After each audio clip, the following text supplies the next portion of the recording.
पहली news update. Modi Jinping मुलाकात।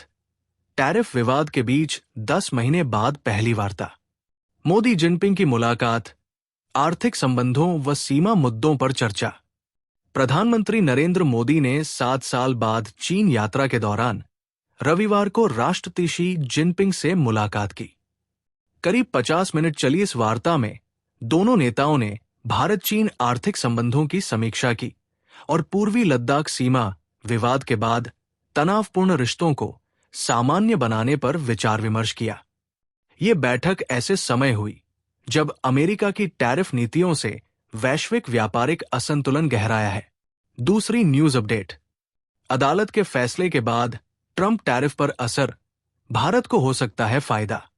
अमेरिकी संघीय अदालत ने ट्रंप द्वारा लगाए गए टैरिफ को सीमा से बाहर बताया और रोक का आदेश दिया।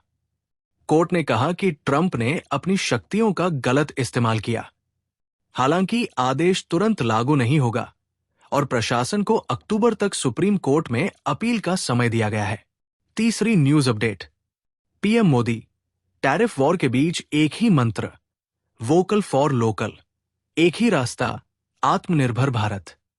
प्रधानमंत्री नरेंद्र मोदी ने रविवार को लगातार बारिश से हुए भूस्खलन और बाढ़ पर दुख जताया और कहा कि प्राकृतिक आपदाएं देश की परीक्षा ले रही है।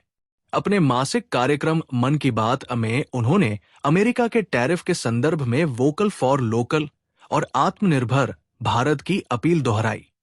पीएम मोदी ने कहा कि गणेश उत्सव और आने वाले त्योहारों में स्वदेशी उत्पादों का इस्तेमाल करना चाहिए।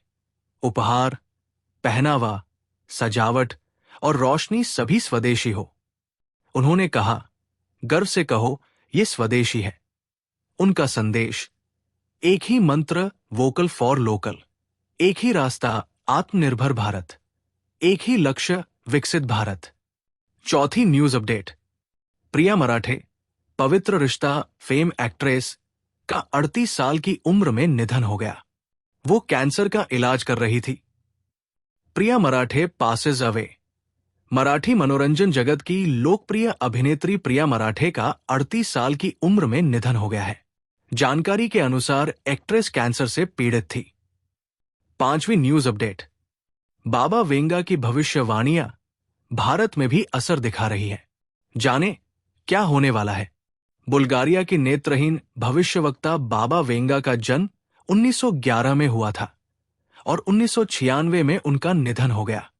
उनकी कई भविष्यवाणियां सच हुई हैं, जैसे सोवियत संघ का विघटन और 9/11 हमला। अब चर्चा है उनकी 2025 की भविष्यवाणियों की। उन्होंने कहा था कि दुनिया को एक बड़े आर्थिक संकट का सामना करना पड़ सकता है। कई देशों की अर्थव्यवस्था पर भारी असर पड़ सकता है। भारत पर असर।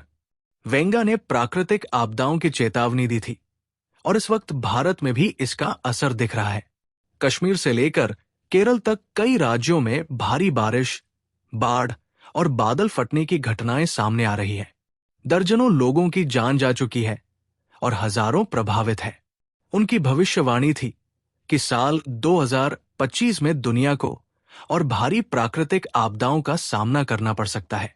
वेंगा ने ज्वालामुखी विस्फोट की भी चेतावनी दी थी, खासकर अमेरिका के पश्चिमी तट को लेकर। सवाल यही है कि क्या सच में बाबा वेंगा की ये भविष्यवाणियां 2025 में सच हो रही है। छठी न्यूज अपडेट। महेश बाबू ने बेटे के 19वें जन्मदिन पर पुरानी तस्वीर साझा की और एक खास अफसोस जताया। अभिनेता महेश बाबू के बेटे गौतम घट्टामनेनी का आज 19वां जन्मदिन है। इस मौके पर एक्टर ने सोशल मीडिया पर एक पुरानी तस्वीर शेयर करते हुए बेटे को बधाई दी है। साथ ही उन्होंने इस बर्थडे पर ना होने का दुख जताया है क्योंकि वो शूटिंग के लिए बाहर है। सातवीं न्यूज अपडेट। गूगल, मेटा और चैट जीपीटी सहित कई एआई कंपनियों को सख्त चेतावनी मिली, इसे रोके वरना होंगे नतीजे। अमेरिका के 44 राज्यों के अटॉर्नी जनरल ने गूगल, माइक्रोसॉफ्ट, ओपनएआई, मेटा और एक्सआई को चेतावनी दी है। बच्चों को एआई चैटबॉट से सुरक्षित रखें, वरना गंभीर कानूनी कार्रवाई होगी। आठवीं न्यूज अपडेट। एशिया कप मैचों के समय में बदलाव। अब मुकाबले 7 बजे नहीं बल्कि नए समय पर होंगे। जाने वजह, एशिया कप 9 सितंबर से 28 सितंबर तक होगा। यूएई की गर्मी को देखते हुए मैचों का समय बदला गया है। अब मुकाबले भारतीय समयानुसार रात 8 बजे शुरू होंगे। पहले 7 बजे तय था।